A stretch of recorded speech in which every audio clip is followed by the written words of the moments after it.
The first thing Commander Sareth noticed about the humans was that they practiced dying before anyone had attacked them.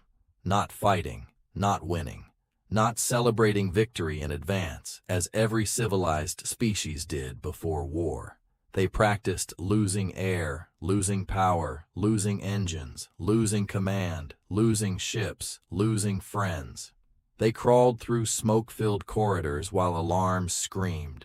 They sealed doors on their own people and apologized through metal. They cut power to perfectly functioning stations just to see how long they could survive in the dark. And every time they failed, they wrote it down, corrected the mistake, and did it again. To Sareth, it looked like madness. His species, the Avaroon, had crossed 11 spiral arms without ever building a second command bridge. They did not retreat. They did not make backup plans. They believed preparation for failure invited failure.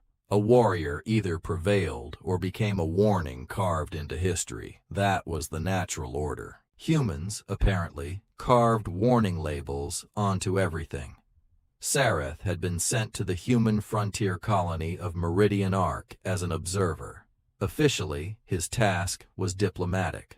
Unofficially, he had been ordered to determine whether humanity deserved a defensive treaty with the Inner Accord. The Accord had refused for years. Humans were too young, too emotional, too inefficient, and far too willing to admit ignorance. But then the choir had appeared beyond the Orion Veil. No one knew where the enemy came from. Their ships did not broadcast threats. They arrived as silent black crescents against the stars, surrounded by fields that made sensors lie and commanders doubt their own maps. Worlds that resisted them vanished behind curtains of static. Fleets that attacked them returned as drifting shells. Survivors spoke of weapons that did not simply destroy machines, but erased confidence. Navigation systems contradicted themselves. Targeting computers identified allies as enemies. Command channels carried voices of dead officers issuing impossible orders. The Inner Accord needed time. Humanity had offered Meridian Arc. It was not a fortress by Accord standards. It was a mining station wrapped around an ice moon on the edge of an unimportant system. Its shield grid was old. Its cannons were mismatched. Half its docks were still under construction. Its civilian population was too large for its shelters, its fleet too small to hold a real siege, and its command staff too calm for Sareth's comfort. On his first day aboard the station, he watched the humans intentionally rupture a corridor. They called it a drill. A young lieutenant with grease on her cheek stood at a control panel and said, "Simulated hull breach, Deck 7, Section C. Atmosphere loss in 3, 2, 1. The lights turned red. Vents screamed. Doors slammed shut. Humans ran toward the danger with repair foam, sealant plates, cables, masks, and tools that looked as if they had been repaired more often than manufactured. No one looked glorious. No one looked proud. They looked irritated, frightened, focused, and alive. Sareth stood beside Captain Mara Ellison, commander of Meridian Arc, and watched her crew struggle. One technician slipped and dropped a sealing brace. Another shouted the wrong pressure reading. A third froze for half a second when the alarm changed tone. Sareth waited for Ellison to punish them. She did not. She watched. She made notes. Her eyes moved like weapons. "Your crew is failing," Sareth said. "They're learning," Ellison replied. "The breach would have killed them." "That's why we do it before the breach is real." Sareth turned his narrow golden eyes toward her. "You rehearse defeat." Ellison did not smile. "We rehearse survival." The distinction seemed meaningless at the time. The Avaroon did not rehearse survival because they did not intend to be placed in positions where survival was uncertain. Their ships were masterpieces of singular purpose. Every system was elegant, centralized, and precise. Every officer knew exactly where authority rested. Every plan had one optimal path, and every deviation from that path was corrected. Human ships were chaos. Over the next several days, Sareth toured Meridian Arc and found evidence everywhere. Manual hatches beside automated doors, paper maps inside command lockers, mechanical pressure gauges mounted beside digital displays, emergency lights with independent batteries, secondary batteries beneath them, hand crank generators, water tanks hidden in walls, medical kits inside mess halls, old radios stored in shielded boxes, printed books in engineering, spare parts labeled with handwriting. The station looked less like a military installation and more like a civilization that expected the universe to betray it. "What is this?" Sareth asked one engineer, pointing at a heavy metal wheel mounted beside a sealed blast door. The engineer looked up from a cable bundle. "Manual override. The door has 3 independent power systems." "Yeah. And if all 3 fail, then we use the wheel. And if the wheel fails?" The engineer tapped a cutter clipped to her belt. "Then we make a new door." Sareth stared at her. She returned to work. The humans were not ashamed of their distrust. They built it into the walls. At night, Sareth reviewed reports from the Accord archives. Humanity had lost colonies to drought, plague, civil war, reactor failures, pirate raids, asteroid strikes, terraforming accidents, and mistakes so foolish no Avaroon child would have made them. Yet each disaster had produced new rules, new designs, new habits, new stubbornness. They were not a species that avoided collapse. They were a species that collected collapses and turned them into instructions. Still, Sareth saw weakness everywhere. At the food hall, humans laughed too loudly. In the hangars, they painted names on machines that would eventually be destroyed. In medical wards, they sat beside injured strangers as if time spent holding a hand could influence survival. In barracks, soldiers kept photographs above their bunks. Children lived on the station despite evacuation warnings. Civilians planted tiny gardens and recycled soil under artificial lamps. They clung to fragile things. That disturbed him more than the drills. On the 5th day, he watched a maintenance crew delay shield calibration because a small child had lost a stuffed animal inside an access duct. The lead technician, a broad man named Dima Reyes, climbed halfway into the duct, cursed softly, retrieved the toy, and handed it back with ceremonial seriousness. Sareth confronted him afterward. "You interrupted shield work for fabric." Reyes wiped dust from his sleeve. Kid was scared. "The shield grid protects 42,000 lives." "Yeah, and one of those lives was crying." Sareth searched his face for mockery and found none. "You weigh emotions against defense?" Reyes shrugged.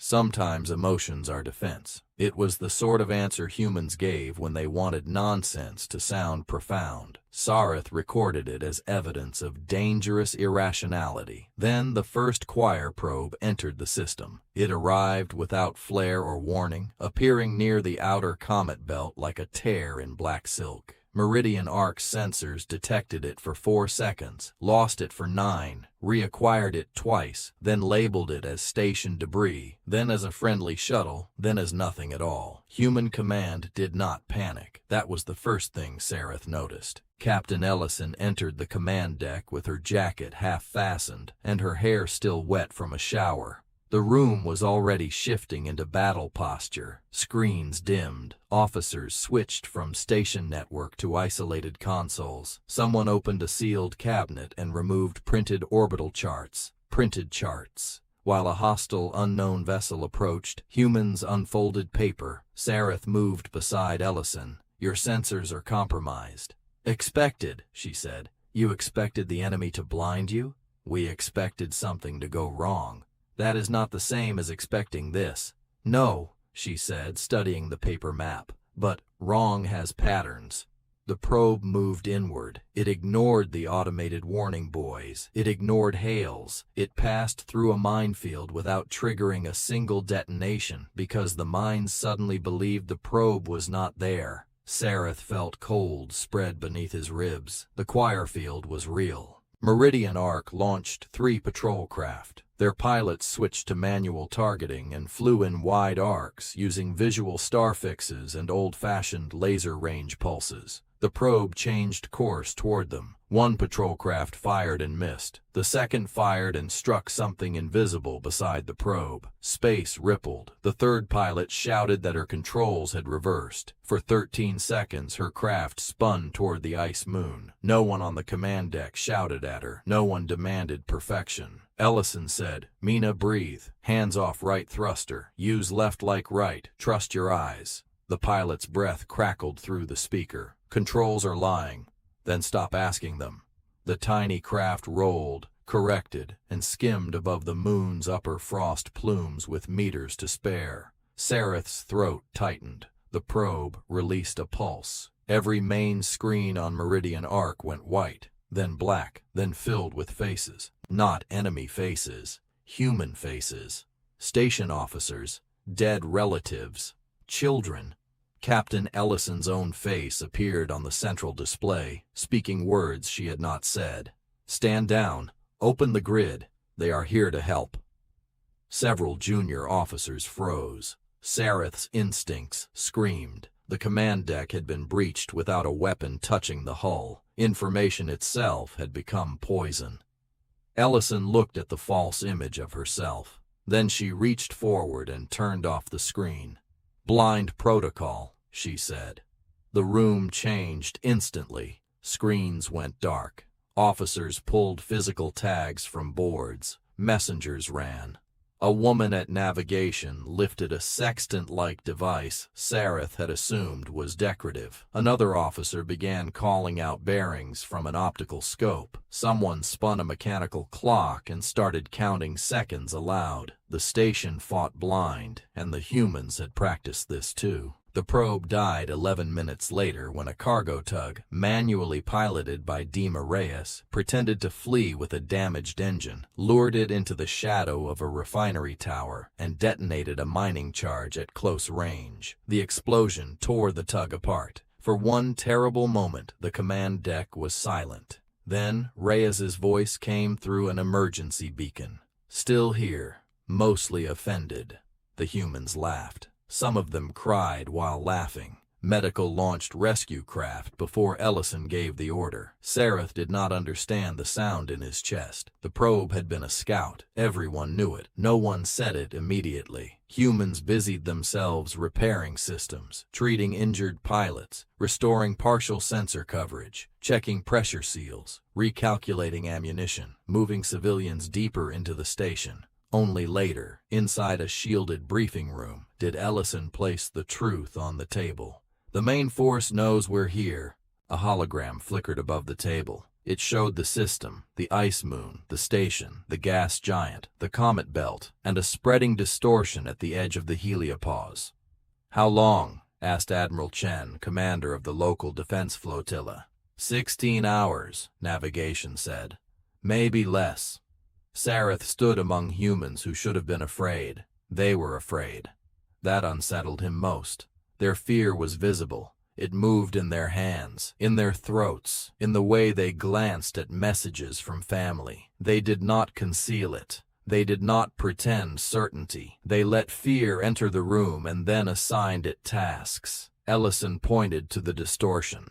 "They'll come through here. They'll corrupt long-range sensors first, then comms, then command automation. They'll try to make us mistrust our systems, our officers, and each other."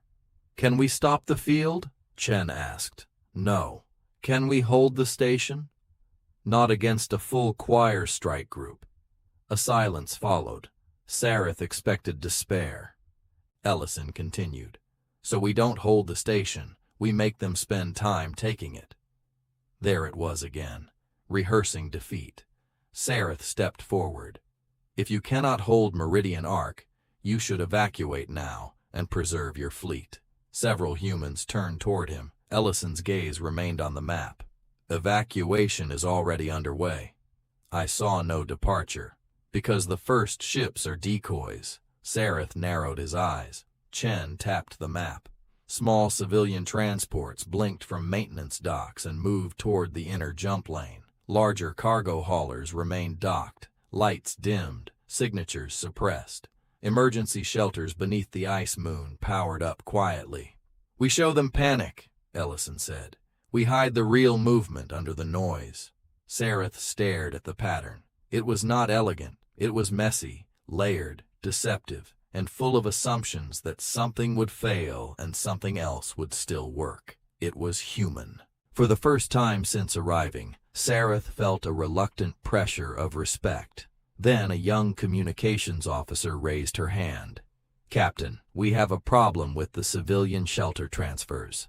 Ellison looked up. "What kind?" The officer swallowed. "The lower mine families are refusing to leave until the rescue crews come back from Shaft 12. "What rescue crews?" "There was a collapse during the probe attack. 23 miners trapped behind pressure rock." Chen closed his eyes briefly. "We don't have time." The room went still. Sareth knew what an Avaroon commander would do. 23 lives weighed against 42,000. The answer was clear. Ellison said, "How long to cut them out?" Engineering answered from the wall speaker. "Too long." "How long if we blast?" "We could kill them." "How long if we go manual through the old service bore?" A pause. 4 hours, maybe 3 if nothing else breaks. Chen stared at her. "Mara, I know. The choir arrives in 16. I know. You need every engineer on defense prep." Ellison looked at the map again. Sareth waited for calculation to prevail. Instead, Ellison said, "Send volunteers." No speech, no dramatic declaration, just 2 words that made half the room start moving. Sareth followed her out. "You are risking the station for 23. Ellison's face hardened. "No, I'm risking people for people." "That is inefficient." "It usually is." "Then why?" She stopped in the corridor. Red light from emergency strips cut across her face. "Because if we start choosing who is too inconvenient to save before the battle even begins, then the choir doesn't need to destroy us. We've already done it for them." Sareth had no answer. The rescue took 3 hours and 47 minutes. The choir arrived in 14. By then, Meridian Arc no longer looked like a station. It looked like a wounded animal pretending to be dead while hiding knives beneath its ribs. Civilian transports drifted openly in predictable evacuation lines transmitting distress. Behind them, mining sleds with cold engines carried families through ice tunnels toward hidden launch pits. The shield grid flickered as if unstable, while engineers routed power to buried capacitor banks. Automated turrets stayed visible. Manual railguns remained covered beneath cargo tarps. Damaged patrol craft limped near the docks. 2 were truly damaged. 4 were bait. Sareth watched from the command deck as the first choir warship crossed into visible range. It was larger than the station. Its hull absorbed starlight. Not black exactly, but emptiness shaped into a blade. Smaller crescents unfolded behind it. The sensor board tried to count them and failed. Numbers doubled, erased themselves, returned as symbols no one had programmed. A whisper filled the comms. Not sound. Meaning. Open. Several officers flinched. One vomited into a waste bin. Another began repeating his own name under his breath. Ellison gripped the edge of the command table. "Hard line only. Cut external network." "Already cut," communications said, voice shaking. "Then cut the backups." "They're cut." "Cut anything we forgot to cut." A technician laughed once, too sharply, and got to work. The choir transmitted again. This time the voice sounded like Admiral Chen. "You are abandoned. Your allies have withdrawn. Your captain has concealed the evacuation order. Meridian Arc is already dead." On the tactical board, 3 human frigates changed formation incorrectly. Sareth's crest lifted in alarm. "They are responding to false command." Ellison's jaw tightened. "Signal flags." A junior officer hesitated. "Captain?" "Now." Across the defense line, small bursts of colored light flashed from the station hull.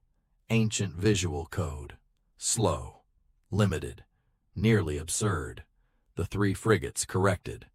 Sareth felt something in him shift. The choir had come prepared to fight advanced networks, predictive engines, synchronized fleets, and centralized command webs. Humanity answered with colored lights. The battle began with silence. The choir's first strike did not explode. It removed trust. Shield monitors showed overloads where none existed. Reactor readouts screamed meltdown while cores remained stable. Docking clamps opened and closed by themselves until engineers severed their controls with axes. A medical bay door locked shut around surgeons until a nurse broke the wall panel with a fire extinguisher. Every system lied. Humans responded by becoming smaller, not weaker, smaller. A squad fought for one corridor. An engineer fought for one cable. A pilot trusted one window. A doctor trusted one pulse beneath her fingers. When the big picture collapsed, the humans narrowed their universe to the next thing that could be saved.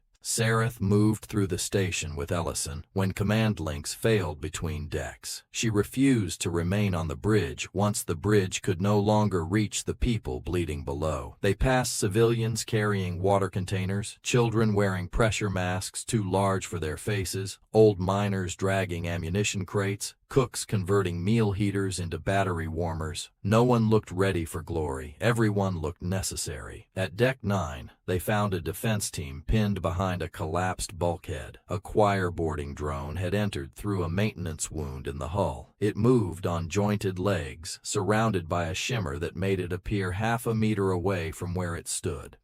2 Marines fired and missed. A third aimed, hesitated, and lowered his weapon because his visor identified the drone as a human child. The drone unfolded a cutting limb.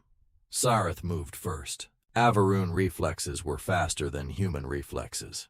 He crossed the corridor in a blur and struck the drone with his sidearm at close range. The shot vanished into distortion. The drone turned toward him. Ellison threw him a tool, not a weapon, a welding clamp.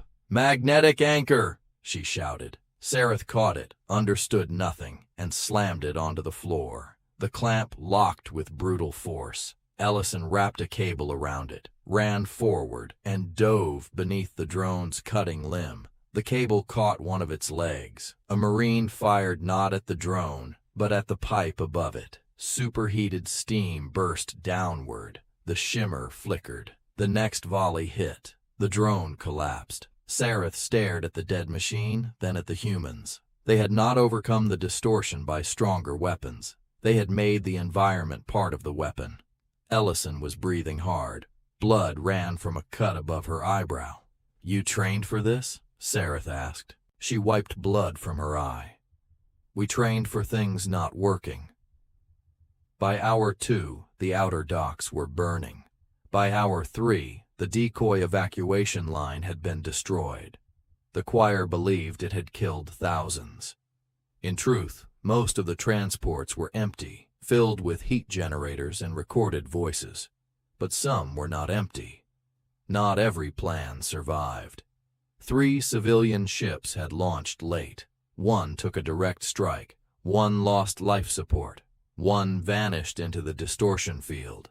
Humans felt each loss like a physical wound. Sareth saw it happen in real time.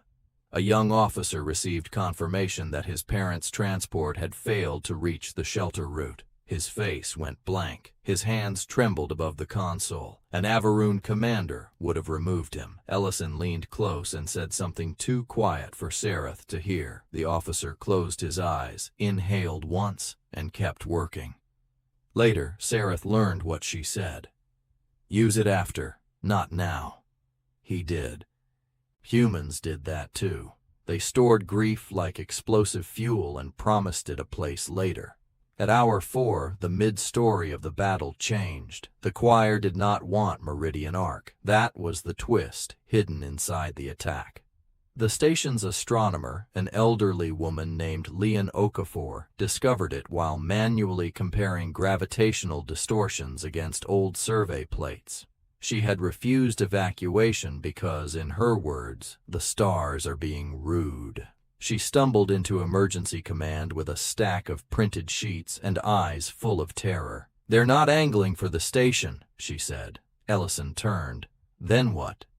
Okafor slapped the papers onto the table. The moon. Sareth looked at the orbital diagrams. Meridian arc circled an ice moon rich in frozen water and heavy minerals, strategically useful, but not worth a choir strike group. Then Okafor overlaid ancient geological scans. Beneath the ice, beneath the mines, beneath pressure layers no one had touched, lay a buried structure. Not human, not a cord, a ring of dense material surrounding the moon's core like a broken crown. Sareth's blood went cold. Why was this not reported? Okafor's voice shook. Because we thought it was a sensor ghost. Every scan contradicted the next. We archived it as noise. Ellison looked at her. What is it? Okafor swallowed. A dormant gate. No one spoke. Gates were legends. Precursor machines older than every known empire. Most were dead. A functioning one could move fleets across impossible distances. If the choir activated it beneath Meridian's moon, the enemy would not need to fight through the Orion Veil. They could enter the heart of the inner accord overnight. The station was never the target. It was the lock. Humanity had offered the enemy the door without knowing it. For the first time, Sareth saw Ellison truly shaken. Then she asked, "Can they activate it?" Okafor nodded. Their field is resonating with the core structure. They're waking it up. How long? Maybe 5 hours, maybe less. Chen, appearing over a crackling hardline, looked pale. We need to destroy the moon. The room turned toward him. Sareth expected Ellison to refuse. Humans were sentimental. They had miners below, shelters in the ice, families hidden in tunnels. Destroying the moon meant killing those who had not yet escaped, but Ellison did not refuse. She asked, "Can we?" Chen's silence answered. The moon was too massive. Meridian Arc's weapons could scar it, not shatter it. The fleet lacked heavy planet crackers because humans, in their inconvenient morality, had restricted them from civilian systems. Sareth studied the map. His Avarun training unfolded possibilities, all of them unacceptable. Retreat, warn the Accord, delay, die. None solved the gate. Okafor spoke again. We don't have to destroy the moon, we have to misalign the ring. How? Ellison asked. The old mining shafts reach deep enough to plant charges along 3 stress faults. If detonated in sequence, they could shift the inner pressure lattice. Not much. Maybe enough to prevent stable activation. Sareth looked at the depth numbers. No drone could navigate that far under distortion. No, Okafor said. Ellison's expression changed. Sareth saw the decision form before she said it. People could. The mining tunnels beneath Meridian were unstable, half-mapped and already damaged. The choir field twisted electronics. The charges would have to be carried manually, placed manually, triggered locally if remote systems failed. The volunteers would have little chance of returning before detonation. No one ordered them. Ellison sent the request. Within 11 minutes, 300 humans volunteered for a mission requiring 12. Sareth could not process the number. They were not all soldiers. Miners, engineers, pilots, 1 doctor, 2 students, and Dima Reyes, who had nearly died in the tug explosion and should have been unconscious in medical. Ellison confronted him in the staging bay. You're not cleared. Reyes had 1 arm in a sling and burn dressing along his neck.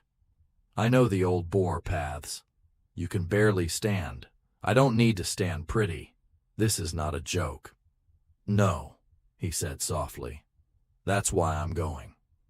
Sareth watched humans argue not for the right to live, but for the right to be useful.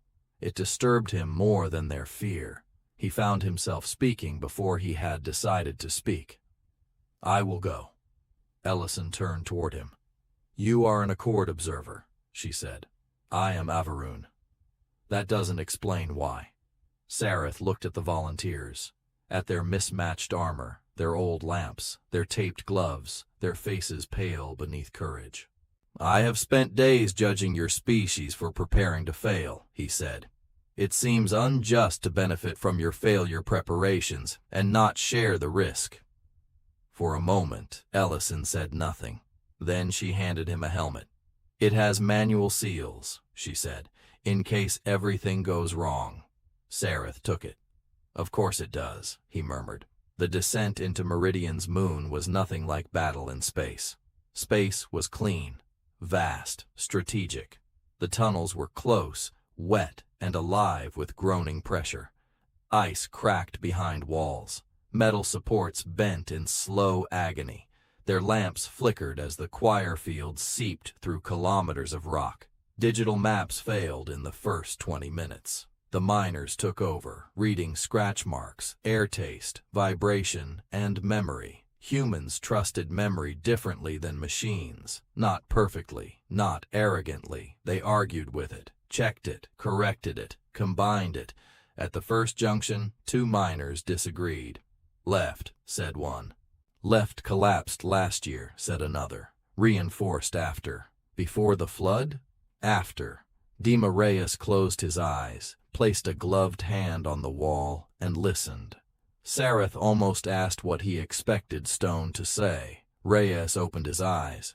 "Right. Air's moving wrong." They went right. 3 minutes later, a quake sealed the left passage behind them. No one celebrated. They kept moving. Above them, the battle worsened. Fragments came through broken comms, shield grid failing, choir borders on Deck 12, civilian shelter launches at 60%, Admiral Chen's flagship damaged, medical overrun, fire in the agricultural ring. Children moved to secondary vault doors jammed, manual teams deployed, always manual teams, always someone with a tool. The first charge site lay inside a cavern of blue ice surrounding a vertical shaft. The humans secured lines and lowered the device by hand. Its casing was old mining equipment repurposed into a shaped seismic charge. Sareth disliked everything about it. "This weapon is improvised." The young explosives specialist, Hannah Voss, grinned without humor. "Most important things are." "That is not reassuring." "It isn't supposed to be. Clip that line." He clipped the line. The charge settled into place. Then the choir reached them. Not physically at first. The radio filled with voices. Sareth heard his brood mother. She had died 30 years earlier under the red storms of Avaroon Prime. Her voice had been stern, precise, impossible to ignore. "Sareth," it said through static, "you shame us. You crawl beneath ice with creatures who plan to lose." His body locked. He knew it was false. He knew the dead did not speak through human radios inside alien moons. But knowledge did not stop the sound from entering him. The humans heard voices too. A miner began sobbing because his daughter was calling from the dark. Hannah Voss heard her commanding officer ordering abort. Reyes heard someone begging him to come home. Ellison's voice cut through a hard line from above, distorted but real. "Team 3, report." No one answered. The false voices grew louder. Sareth's fingers loosened from his weapon. His mother's voice sharpened. "Stand, leave them. Victory does not belong in tunnels." Then Reyes did something absurd. He started singing. His voice was rough, cracked by smoke and injury. The words were human, simple, old, a work song for mining crews, built around rhythm more than melody. One by one the others joined, not because they were fearless, because they were afraid together. The false voices did not vanish, but the song gave the humans something to hold. A shared thread through the dark. Sareth did not know the words, so he counted the rhythm. Step, breath, clip, pull, check, move. His mother's voice became static. They reached the second charge site with 1 hour and 12 minutes remaining. The tunnel collapsed behind them. No retreat. Sareth expected the humans to stop and assess the hopelessness of return. They assessed it in 8 seconds. Then Hannah said, "We weren't planning to go back that way anyway." That was not true. Sareth knew it was not true. But somehow the lie worked because it was pointed forward. At the station, Captain Ellison fought a losing battle across 6 disconnected command posts. She had abandoned the main bridge after a choir strike fused the blast doors. Her command staff now operated from a laundry distribution room because it had thick walls, independent water lines, and, for reasons no one remembered, a hardline connection to the railgun batteries. Sareth heard fragments as his tunnel team moved deeper. Battery 4, fire when you see shadow movement, not sensor lock. Medical, use cafeteria freezers for blood storage. Deck 6, if the door won't open, stop asking permission from the door. No, do not evacuate Shelter 9 through Tunnel B. Tunnel B is lying to us. The children need quiet? Then give them a job counting bandages. Humans turned helplessness into tasks. That was their true command structure, Sareth realized. Not rank, not even orders. Tasks. Give a human something that mattered and they became harder to kill. At the second site, the choir sent machines. They came crawling through cracks too narrow for bodies, small crescent drones with cutting teeth and sensor fields that bent light. The tunnel team had 3 rifles, 2 industrial cutters, mining charges too valuable to waste, and Sareth's sidearm. The drones should have killed them. Instead, the humans killed their lamps. Darkness swallowed everything. Sareth's vision adjusted better than theirs. He saw the first drone glide silently along the ceiling. He raised his weapon. A hand touched his arm. Reyes whispered, "Wait." Sareth heard nothing but distant ice. Then he felt it. A faint tremor through his boots. The miners had scattered metal bolts across the tunnel floor. Each drone disturbed them differently than falling ice. Hana fired into darkness. A drone exploded. The humans fought by sound, vibration, breath, and trust. One shouted, "Low," and everyone ducked before knowing why. Another yelled, "Left wall," and 3 weapons turned together. Sareth fired when Reyes tapped his shoulder twice, not once. Twice, a signal invented 5 minutes earlier and somehow already law. The last drone lunged at Hana as she armed the charge. Sareth intercepted it with his body. The cutting limb pierced his shoulder armor and drove him against the wall. Pain burst white across his vision. He grabbed the drone with both hands. Its field shimmered, trying to convince his eyes that it was elsewhere, but his hands knew the truth. Humans had taught him that. Trust what still touches reality. He held it long enough for Reyes to slam an industrial cutter through its core. The drone died. Sareth slid down the wall. Hana leaned over him. "You good?" "No," Sareth said. She nodded. "Good enough?" He considered this. "Yes." "Then move." They moved. The final charge site was below the old bore, near the pressure boundary where ice became something harder and darker. The choir resonance was strong there. The walls hummed, their helmets filled with whispers. Their lights showed things that were not present. Twice, Sareth saw open sky inside solid rock. Once, he saw a meridian arc burning in miniature beneath the ice, all its windows full of faces. Reyes fell once and did not rise immediately. Hana tried to pull him up. He pushed her hand away. "Charge first. Get up. Charge first. You're not dying in a hallway because you got dramatic." He laughed weakly. "That sounds exactly like something I'd do." Sareth lifted him with his uninjured arm. Reyes groaned. "Alien privilege." "What does that mean?" "No idea. Keep walking." They reached the final chamber with 31 minutes remaining. The chamber was not natural. Even Sareth, who had seen megastructures older than human language, felt awe silence his thoughts. The ice opened into a sphere lined with black geometric ribs, each one half buried in frozen mineral flows. At the center hung nothing, a circular absence where space seemed folded inward. The gate was waking. Blue-white lines pulsed through the ancient structure. Each pulse made Sareth's bones ache. Above, the choir fleet intensified its attack, feeding resonance through the moon, using Meridian's orbit like a tuning instrument. Hana placed the final charge at the marked fault point. It did not arm. She tried again. Nothing. The detonator screen showed symbols no human had written. The choir field had reached the device. Hana went very still. Reyes stared at the charge. Manual? Hana swallowed. Manual trigger needs someone here. Sareth looked at the chamber entrance, at the long tunnel, at the charge, at the gate, at the humans. There it was, the failure they had rehearsed, the plan behind the plan, the last wheel beside the dead door. No one spoke for several seconds. Then Reyes said, "I'll do it." Hana turned on him. "You can barely breathe. That's why I'm a great candidate." "No, Hana." "No." Sareth stepped forward. "I will remain." Both humans looked at him. "My body is stronger," he said. "My suit may endure longer. I can trigger the device." Reyes shook his head. "You don't know the charge. Teach me. You don't owe us this." Sareth looked toward the black ring pulsing awake. "I was wrong," he said, "about humans, about failure, about strength.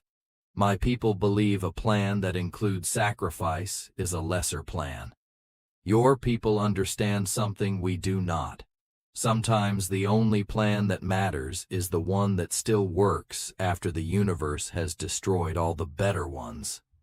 Hana's eyes were wet. She looked angry about it. Reyes gave a slow nod. "Trigger sequence is mechanical under the panel. 3 levers. First unlocks the primer. Second opens the capacitor. Third fires. Don't pull third until Ellison gives final mark. And if communications fail?" Reyes hesitated. Sareth understood. "If communications fail," he said, "I wait until the gate opens." "No," Hana whispered. "If it opens fully, you won't have time. Then I will be efficient." It was the closest thing to humor he could manage. A tremor shook the chamber. Rock split above them. Blue light surged through the ribs. Ellison's voice arrived through static. "Team 3, status." Hana grabbed the line. "Final charge requires manual trigger." A pause. Ellison understood immediately. "Who?" Sareth took the transmitter. "Commander Sareth of the Avaroon." The silence that followed was longer than protocol allowed. Then Ellison said, "You don't have to." Sareth looked at the humans before him, at Reyes swaying on his feet, at Hana clutching tools with shaking hands, at the ancient gate that would murder worlds if allowed to wake. "No," he said, "I choose to." Another pause. When Ellison spoke again, her voice was different, lower, human in the way Sareth had once mistaken for weakness. "Then we'll make it count." Hana showed him the levers twice. Reyes removed his own emergency beacon and clipped it to Sareth's suit. "What is this for?" Sareth asked. "So we know where to put the memorial." Sareth studied him. Reyes's mouth twitched. "Also, maybe rescue. Humans like trying stupid things. I have noticed." Hana pressed her helmet briefly against Sareth's chest plate. He did not know the gesture, but he understood its shape. Then they left. Sareth stood alone inside the heart of an alien moon while the gate awakened around him. Above, Meridian Arc entered its final act. The choir had realized the humans were not defending the station. They were defending time. Their ships abandoned caution and drove inward. Human frigates broke formation to intercept. One rammed a choir crescent after its weapons failed. Another detonated its own reactor close enough to tear a wound in the enemy field. Admiral Chen's flagship lost engines and continued firing by venting atmosphere through maneuvering ports. Meridian Arc's shield grid collapsed. The choir boarding craft struck the hull in dozens of places. Civilians in shelters heard cutting through doors. In the laundry command room, Captain Ellison received reports that would have broken a cleaner species. She answered each with tasks. Weld the inner frame. Flood the corridor. Move the wounded behind the kitchen bulkhead. Give the children ear protection. Tell Chen thank you. Battery 2 fires on my mark. No, not at the ship. At the refinery tower. The refinery tower was still connected to half the station's fuel reserve. Sareth listened through broken fragments while the gate pulsed brighter. He placed his hand on the first lever. The choir spoke to him, not as his mother this time, as himself. "You are not human. They will forget you. Your people will deny you. Step away." Sareth breathed slowly. He thought of Avarun halls, perfect and cold, of victories recorded without names of the afraid, of ships with no manual wheels because no one admitted doors might fail, of commanders who would rather die elegantly than survive messily. He thought of humans crawling through smoke because someday the smoke would be real. The first lever moved. Deep inside the charge something clicked. The gate brightened. The choir voice sharpened. "They taught you to lose." Sareth looked at the second lever. "No," he said aloud, though no one was there to hear. "They taught me what remains." He pulled.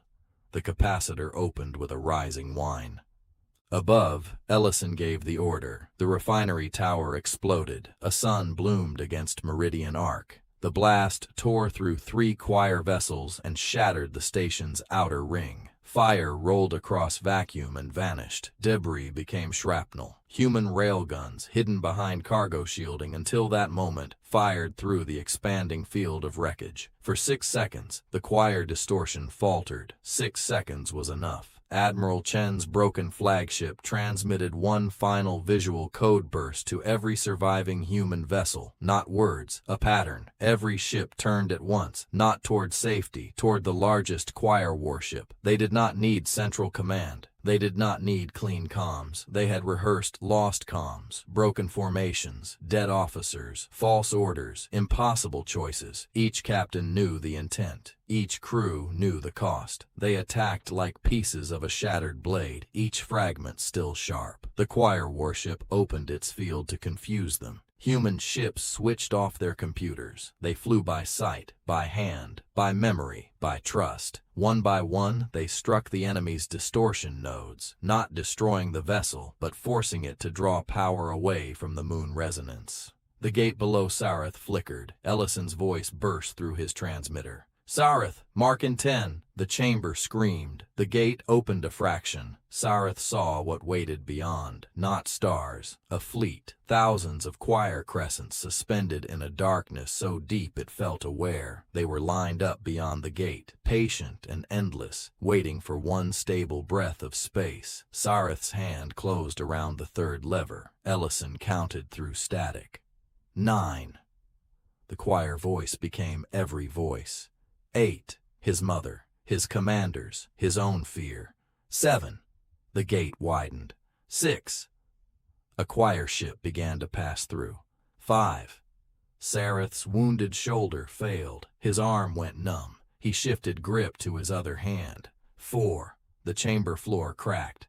3. He thought of Reyes saying humans liked trying stupid things. 2. He thought of Ellison saying they rehearsed survival. 1.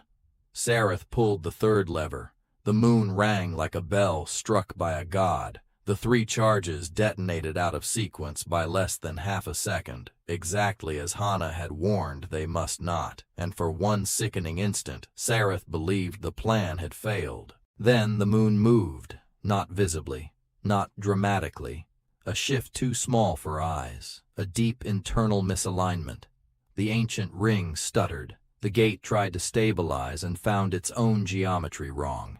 The choir ship halfway through was caught between places. It folded inward. The fleet beyond surged toward the opening. The opening became a wound. Then the wound closed. The backlash tore through the choir resonance field. Across the system, enemy ships flickered into honest shape for the first time. No false images, no ghost signals, no lying sensors, just hulls, engines, weapons, and panic. Humans noticed immediately. Meridian Arc's remaining guns fired.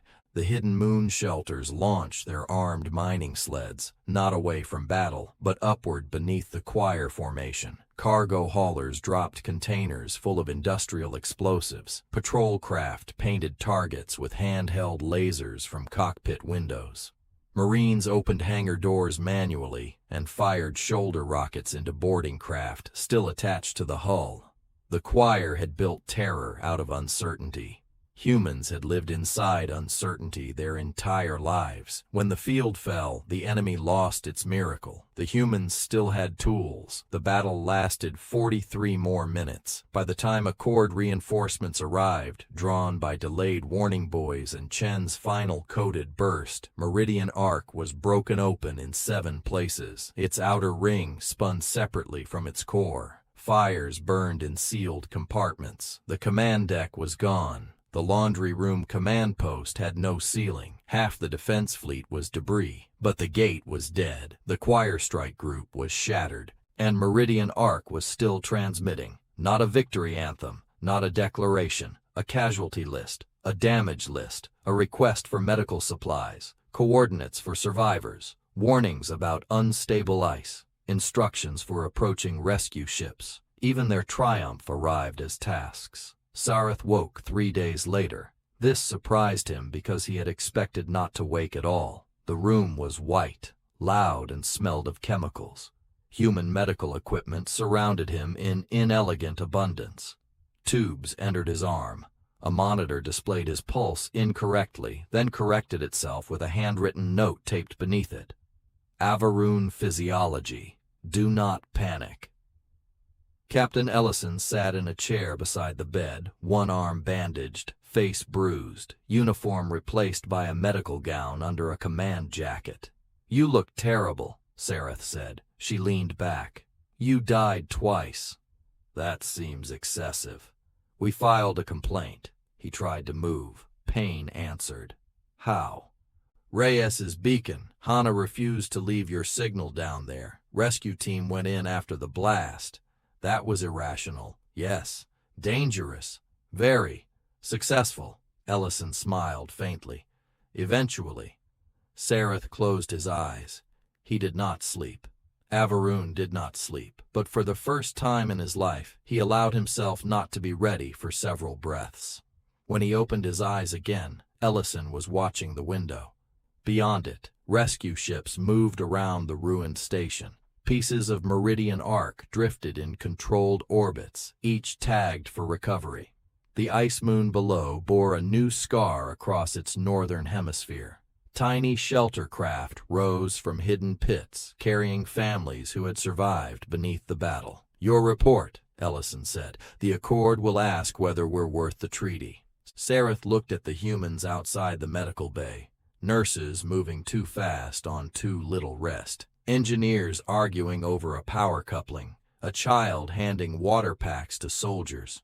Dima Reyes asleep upright in a chair with 3 blankets over him and a sign taped to his chest that read, "Do not assign tasks unless on fire." Hana Voss crying silently while repairing a detonator casing with shaking hands. He thought of his first judgment, fragile, inefficient, unprepared for perfection. He understood now that perfection had been the fragile thing. "My report will state," Sareth said slowly, "that humanity is unsuitable for conventional alliance assumptions." Ellison's face went still. He continued, "You do not fight as stable powers fight. You fracture, you improvise, you preserve useless things until they become essential. You admit fear and continue. You prepare for failure so thoroughly that failure becomes terrain you know better than your enemies." Ellison said nothing. "My report will also state that any civilization facing the choir without humans is strategically negligent." Her shoulders lowered slightly. "That's a good sentence," she said. "It is accurate." Weeks later, when Sareth returned to Avaroon space, the High Conclave assembled beneath the Pillars of Absolute Victory to hear his testimony. Admirals, philosophers, fleet architects, and war priests filled the chamber. They expected a clean recommendation. Accept humanity or reject it. Respect them or dismiss them. Sareth gave them neither comfort nor simplicity. He spoke of manual wheels. The chamber murmured. He spoke of paper maps. Several admirals showed visible disdain. He spoke of rescue teams risking battle preparation for trapped miners, of civilians hidden inside ice, of command posts in laundry rooms, of decoy evacuations, of songs in tunnels, of officers who grieved without stopping, of ships flying by sight through fields designed to murder trust. The war priest Arun Vel interrupted him. You describe disorder as if it were doctrine. Sareth bowed his head. It is. Doctrine requires purity. No, Sareth said. Doctrine requires survival. The chamber fell silent. Arun Vel's crest rose. You have spent too long among them. I had not spent long enough. A fleet architect stood. Are humans advanced? Not in the ways we measure. Are they disciplined? When discipline survives terror, yes. Are they fearless? No. The answer disturbed them. Sareth let it. They are not fearless, he said. They are afraid often. They are afraid openly. They are afraid of losing children, friends, homes, ships, air, memory, hope. They carry fear into every corridor. Then they work anyway. The Conclave did not know what to do with that. Avaran doctrine had no category for useful fear. Sareth lifted the damaged manual detonator lever recovered from his suit and placed it before them. This is a human weapon, he said. One admiral leaned forward. It is a lever. Yes. That is not a weapon. It closed a gate that would have ended this accord. The chamber remained silent. Sareth looked across the faces of his people, brilliant, proud, unbroken by many things, and therefore unprepared for the thing now coming. The choir destroys civilizations by making them doubt what they rely on most. Our fleets rely on perfect command, perfect sensors, perfect obedience, perfect systems. Humanity does not. They already distrust perfection. They build cracks into their certainty, so pressure has somewhere to go. They are not stronger because they never break. They are stronger because they know how to break without ending. No one spoke for a long time. Then the oldest admiral in the chamber, who had not moved during the entire testimony, asked one question. What do they do after such losses? Sareth thought of Meridian Arc. Its broken ring, its casualty lists, its children counting bandages, its engineers labeling new manual switches before the fires were even out. They rebuild, he said. The admiral's voice lowered. And after rebuilding? Sareth looked at the lever. They drill. The treaty passed by one vote. 3 months later, the choir entered a chord space through the Valen Rift with 9 strike groups and enough distortion power to blind 100 worlds. This time, humans were waiting, not with the largest fleet, not with the cleanest formation, not with confidence. They arrived with patched ships, ugly redundancies, handwritten fallback codes, visual signal lamps, shielded radios, volunteer repair crews, distributed command cells, printed star charts, decoy stations, hidden shelters, mechanical locks, analog triggers, and more backup plans than the Avaroon fleet archives could comfortably store. Avaroon officers hated every part of it. Then the choir field struck. Accord command networks collapsed in 12 seconds. 3 proud fleets lost synchronization. 2 automated defense grids opened fire on empty space. A command dreadnought received false surrender orders in the voice of its own admiral. Before panic could spread, human signal lamps flashed across the dark, small colored bursts, slow, primitive, ridiculous. Avaroon captains who had spent months reluctantly drilling with human observers read the code. Blind protocol, manual command, trust local reality. The fleets did not collapse. They became smaller. Squadrons fought their own battles. Engineers cut infected systems loose. Navigators used stars. Medical teams ignored false casualty ghosts. Commanders stopped asking broken networks for permission and began making decisions with what remained true. The choir advanced into a civilization that had learned from humans how to lose the first layer of a fight without losing the fight. At the center of the battle, Sareth stood aboard the Avaroon flagship Resolute Dawn beside a human liaison officer named Mina Alvarez, the same pilot who had once nearly crashed above Meridian's ice moon when her controls reversed. The flagship's main tactical display showed 17 contradictory versions of the battlefield. Mina turned it off. An Avaroon weapons master hissed in outrage. "We are blind." Mina pointed through the forward viewport, where enemy crescents moved against the stars. "No," she said. "We're looking." Sareth gave the order. The resolute Dawn fired by sight. The shot struck true. Across the rift, humans and Accord ships fought in fragments, in improvisations, in desperate local miracles. They used debris as cover, false retreats as traps, wounded ships as signal towers. When comms failed, they flashed lights.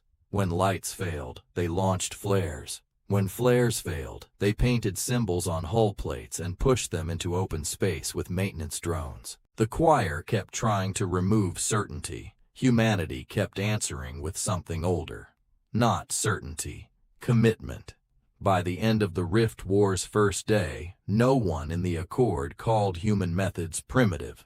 By the end of the third, every surviving fleet had requested human failure training teams. By the end of the seventh, the choir withdrew from the Rift for the first time in recorded history. And by the end of the war, every Avaroon vessel had a manual wheel beside every critical door. Sareth kept one in his quarters, not because he expected the door to fail every day, because one day it might. Years later, when young officers asked him why the Avaroon changed, Sareth did not tell them humans were invincible. That would have been a lie and an insult. He told them humans were breakable, soft in places, afraid in places, easily wounded by names, memories, songs, small toys lost in ducts, strangers trapped behind rock, photographs above bunks, and voices calling from home. He told them humans made mistakes constantly. They misjudged, improvised badly, argued, exhausted themselves, and built machines that required labels because someone, somewhere, had once done the obvious wrong thing.